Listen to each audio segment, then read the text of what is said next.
Hello and welcome to the WBAP 820 570 KLIF Weather Podcast for Thursday, September 22nd, 2022. I'm Chief Meteorologist Brad Barton from the Cumulus Media Center, Dallas-Fort Worth, and welcome to the last day of summer.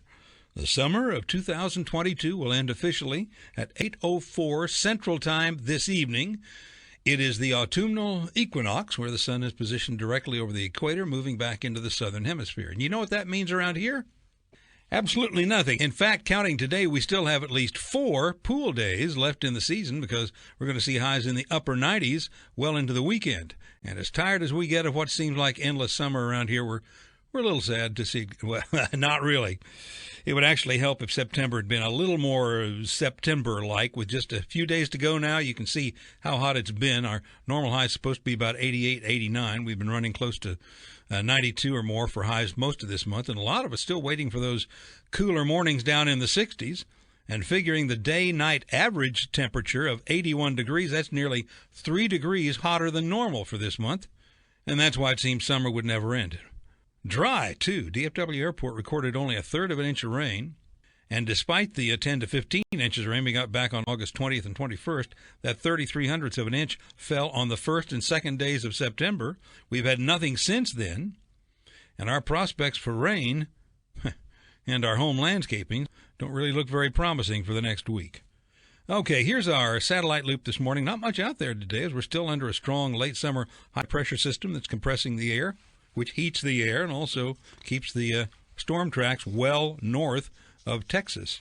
Now, there is a slow-moving frontal boundary in the Midwest, which is producing rainfall across Nebraska, Kansas, and Missouri, and at the front end of that cold front, quite a bit of rain in the metro northeastern hubs in New England today. So let's move on to the weather maps. A new storm system moving through Idaho and Montana today. Lots of rain about to move offshore the eastern seaboard tonight. Friday, the storm system from the northwest will move into the upper Midwest with a few routine rains across Florida as well. Saturday, those Midwestern rains move on into the Great Lakes region with some coastal rains in South Texas and Florida. But take a good look at those 3 beautiful H's coming in from Canada, actually 4 of them now, over Canada, over Idaho, over Montana, over Colorado. This is going to be our first cold front of fall that's going to be able to reach Texas, and we're certainly looking forward to that.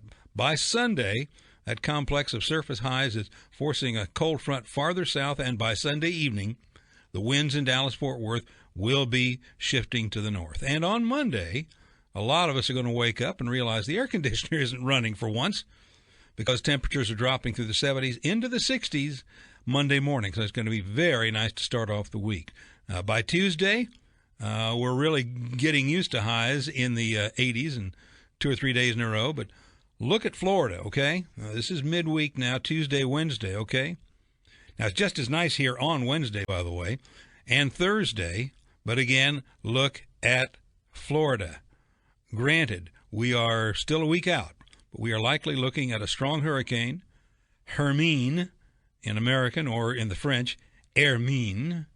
It's very early in the game right now, but it appears a hurricane will develop in the next day or two and thread the needle between Cuba and Mexico and get on into the Gulf and eventually curve around and hit Florida. Now, it could still be a Louisiana problem. It could be a Texas problem. But again, most of the models have it going right between Cuba and Mexico and then curving to the northeast into Florida. We'll see how that works out. But, it's pretty late in the hurricane season, which begins in June. Pretty late in the Atlantic hurricane season to see the first real threat to the American mainland. Of course, the other storms out there is Fiona. It is headed for Bermuda within the next 24 hours, probably, maybe by Friday.